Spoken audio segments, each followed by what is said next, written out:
الحمد للہ وحدہ والصلاة والسلام علی من لا نبی بعدہ اما بعد فاعوذ باللہ من الشیطان الرجیم بسم اللہ الرحمن الرحیم الحج اشہر معلومات صدق اللہ العظیم۔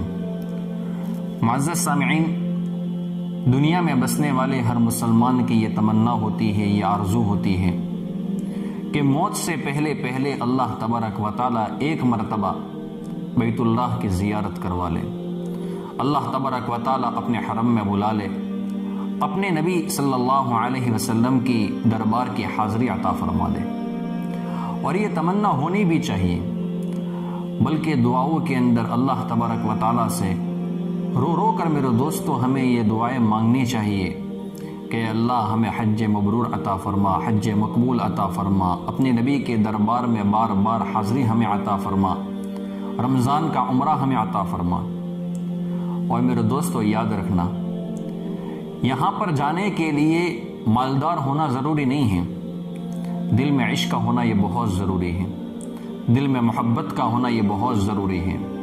بہت سارے عاشق خدا اور عاشق رسول صلی اللہ علیہ وسلم ایسے بھی ہوتے ہیں، بظاہر ان کے پاس دنیاوی اعتبار سے اتنے سارے اسباب نہیں ہوتے ہیں، لیکن عشق کی بنیاد پر اللہ تبارک و تعالی ان کو اپنے دربار میں بلا لیتا ہے۔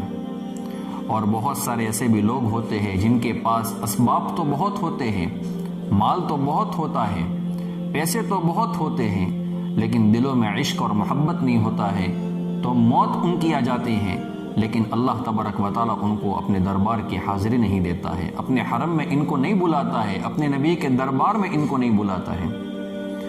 اور حرم کی محبت یہ ایسی چیز ہے، اللہ تبارک و تعالیٰ کے گھر کی محبت ایسی چیز ہے، بیت اللہ کی محبت ایسی چیز ہے کہ جو مردوں کے اندر بھی اس کی محبت ہوتی ہے، عورتوں میں بھی محبت ہوتی ہے، مالدار کے دل میں بھی محبت ہوتی ہے، غریب کے دل میں بھی محبت ہوتی ہے، کالا ہو تب بھی دل میں محبت ہوتی ہے، گورا ہو تب بھی دل میں محبت ہوتی ہے، حتیٰ کہ جو بچے ہوتے ہیں ان کے دل کے اندر بھی یہ محبت ہوتی ہے، اور ان کے دل کے اندر بھی یہ تمنا ہوتی ہے کہ اللہ تبارک و تعالی ہمیں کعبے کے پاس بلا لے، اپنے حرم میں بلا لے۔ میں ایک واقعہ آپ کی خدمت میں پیش کرتا ہوں۔ یہ واقعہ محبوب العلماء والصلحاء حضرت پیر ذوالفقار صاحب نقشبندی دامت برکاتہم العالیہ نے اس کو نقل فرمایا ہے۔ انہوں نے اپنے شیخ کا واقعہ بیان فرمایا ہے۔ ان کے شیخ ایک مرتبہ یوں فرما رہے تھے کہ ہم لوگ ایک مرتبہ حرم شریف میں ٹھہرے ہوئے تھے، تو ایک چھوٹا سا بچہ وقتاً فوقتاً ہمارے خیمے میں آتا تھا، ہم اس کو کھانے کے لیے روٹی دے دیتے تو وہ خوشی خوشی چلا جاتا تھا۔ اس کے بار بار آنے سے ہمیں اس کے ساتھ محبت ہو گئی تھی، اور وہ چھوٹا سا بچہ بھی ہم سے بہت مانوس ہو گیا تھا۔ جب ہمارا قیام پورا ہو گیا اور ہمیں آگے سفر پر جانا تھا، تو ان کے شیخ یوں فرماتے ہیں کہ میری اہلیہ نے اس بچے کو بلایا اور کہا کہ اگر تم ہمارے ساتھ چلو تو ہم تمہیں لے چلتے ہیں۔ اس نے کہا کہ کہاں پر؟ انہوں نے فرمایا کہ اپنے ملک میں۔ وہ کہنے لگا کہ وہاں پر کیا ہوگا؟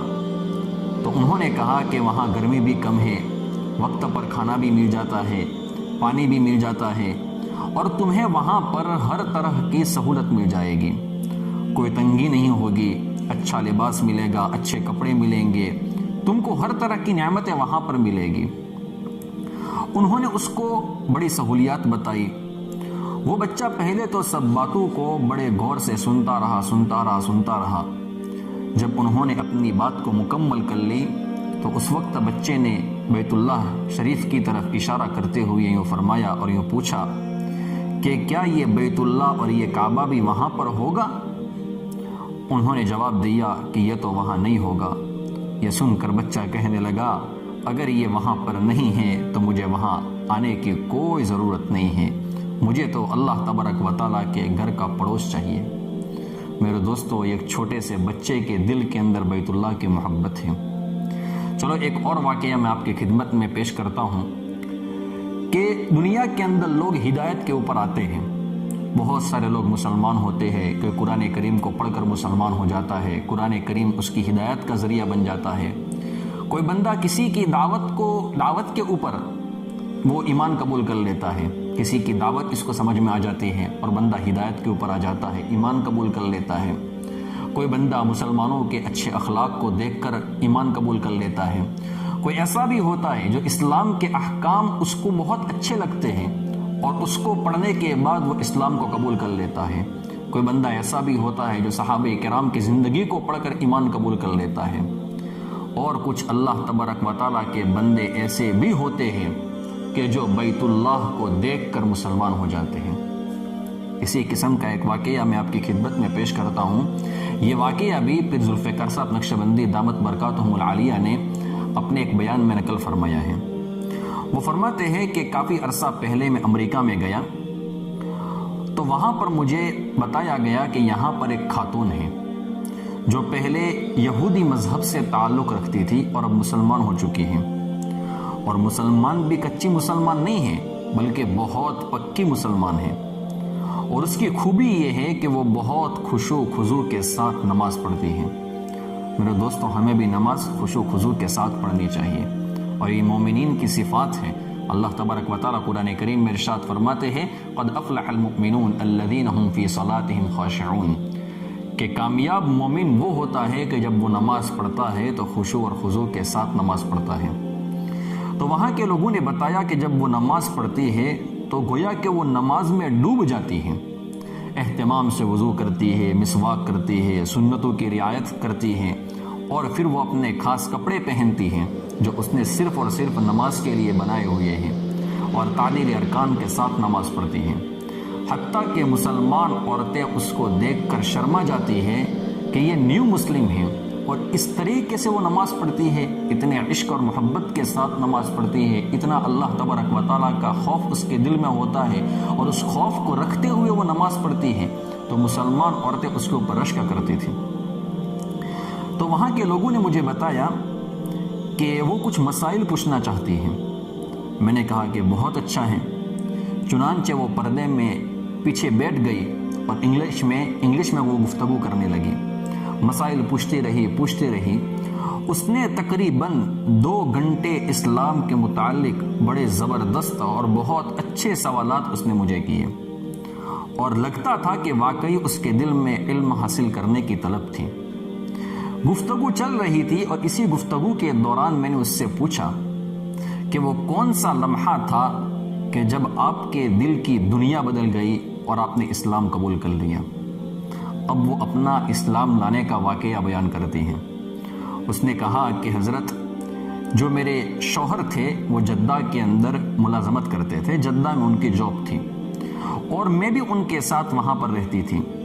اس سے پہلے ہم دونوں امریکہ میں ایک آفس میں کام کرتے تھے، تو ہمیں آفس والوں نے کہا کہ ہم نے ایک آفس جدہ کے اندر سعودی عرب کے اندر بھی ہمیں کھولنا ہے، اگر وہاں پر کوئی جانا چاہے تو ہم اس کی سیلری اور اس کی تنخواہ بھی بڑھا دیں گے اور اس کو مزید سہولیات بھی دیں گے، اور اس کے بہانے سے اس کو ایک اور نئے ملک کو دیکھنے کا موقع مل جائے گا۔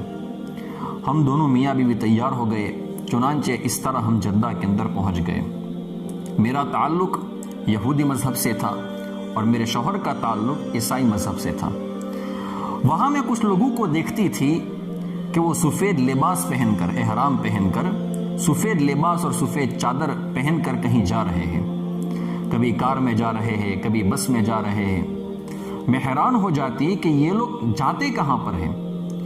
چنانچہ میں نے ان کے بارے میں ایک مرتبہ اپنے شوہر سے پوچھا تو اس نے مجھے بتایا کہ یہاں پر مسلمانوں کا کعبہ ہے اور یہ لوگ وہاں پر جاتے ہیں۔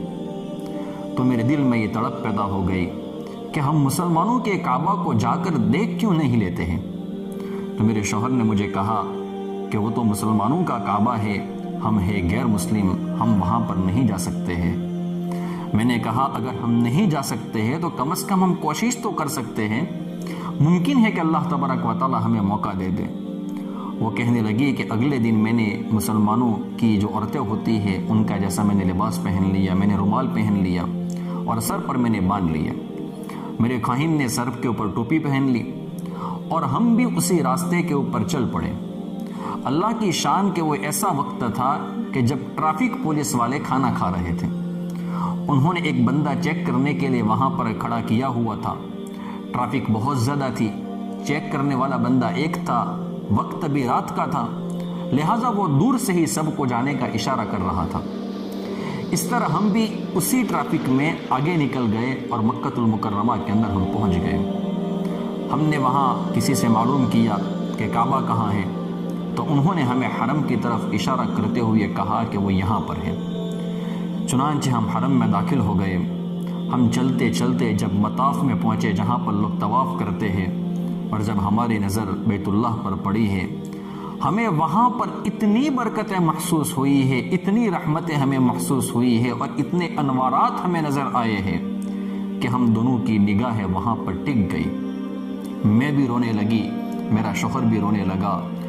کچھ دیر تک ہم دونوں وہاں پر کھڑے روتے رہے، اور اللہ کی شان کہ اللہ تبارک و تعالیٰ نے دل کی دنیا بدل دی۔ ہماری دل کی دنیا بدل چکی تھی۔ بالآخر ہم نے ایک دوسرے کی طرف دیکھا۔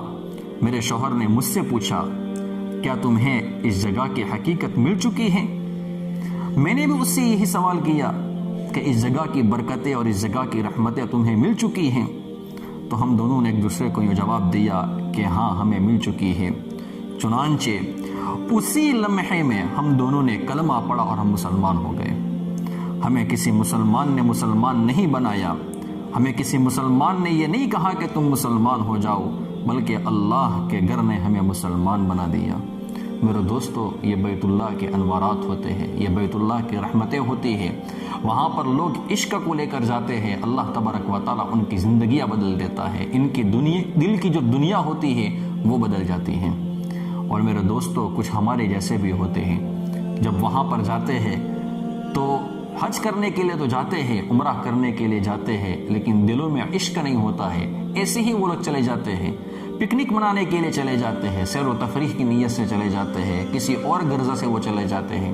میرے دوستو، ان کی زندگی کے اوپر کوئی فرق نہیں پڑتا ہے۔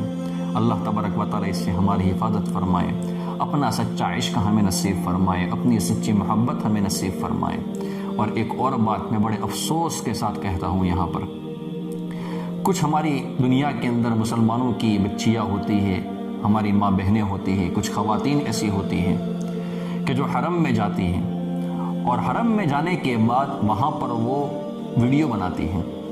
کبھی وہ نماز پڑھتی ہے تو ویڈیو بنا لیا جاتا ہے، کبھی اور جان بوجھ کر یہ حرکتیں کرتے ہیں، وہ جان بوجھ کر اپنے ایسے ویڈیوز بناتی ہے، اور اس کے بعد اپنے سوشل میڈیا جو پلیٹ فارم ہوتے ہیں وہاں پر وہ لوگ اس کو اپلوڈ کرتے ہیں۔ میرے دوستو، یہ بہت بری چیز ہے، یہ بہت بری چیز ہے۔ اللہ نے مجھے اور آپ کو حرم میں اس لیے نہیں بلایا ہے کہ ہم وہاں پر جا کر حرام کام کرتے رہیں۔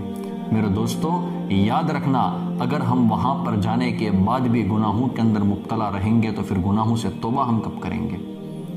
ہماری کچھ ماں بہنیں ایسی ہوتی ہیں جو ویڈیوز کو اپلوڈ کر دیتی ہے، اس کے بعد وہ ویورشپ لیتی ہیں، لوگ ان کی ویڈیوز کو دیکھتے ہیں۔ اصل میں ان کو حرم دیکھنے کا مقصد نہیں ہوتا ہے، لوگ میرے دوستو ان کے چہرے کو دیکھتے ہیں۔ اور یاد رکھنا، مثال کے طور پر کوئی یوٹیوب چینل ہے، اور اس چینل کے اوپر کسی لڑکی کا چینل ہے، کسی مسلمان عورت کا چینل ہے، اور وہ بے پردگی کے اندر وہ آتی ہے، اپنا چہرہ دکھاتی ہے، اپنی آواز سناتی ہے، اور اس کے بعد مثال کے طور پر ایک ویڈیو اس کا ہے، اور اس ویڈیو کو دیکھنے والوں کی تعداد مثال کے طور پر 6 لاکھ ہیں، اس میں سے 3 لاکھ مرد ہیں، 3 لاکھ عورتیں ہیں، تو 3 لاکھ مردوں نے جو اس کا چہرہ دیکھا ہے، 3 لاکھ مردوں کا جو گناہ ہے وہ اس عورت کے اوپر آئے گا۔ یہ کتنے بڑے خسارے کی چیز ہے۔ ہم وہاں پر جا کر اپنی نمازیں بتاتے ہیں، اپنے سجدے بتاتے ہیں، اپنا چہرہ بتاتے ہیں۔ اللہ کے رسول صلی اللہ علیہ وسلم نے فرمایا ہے، لعن اللہ الناظر والمنظور الیہ، دیکھنے والے کے اوپر بھی اللہ کی لعنت ہے، جس کو دیکھ رہا ہے اس کے اوپر بھی اللہ کی لعنت ہے۔ تو یہ تو جان بوجھ کر دکھا رہی ہے، تو کعبے میں گئی ہے اللہ کی رحمت لینے کے لیے، لیکن اپنے ویڈیوز بتا کر، اپنا چہرہ دکھا کر وہ اللہ تبارک و تعالیٰ کی رحمت سے دور ہو جاتی ہے۔ اللہ تبارک و تعالیٰ ایسے گناہوں سے ہم سب کی پوری حفاظت فرمائے۔ آمین یا رب العالمین۔ وآخر دعوانا ان الحمد للہ رب العالمین۔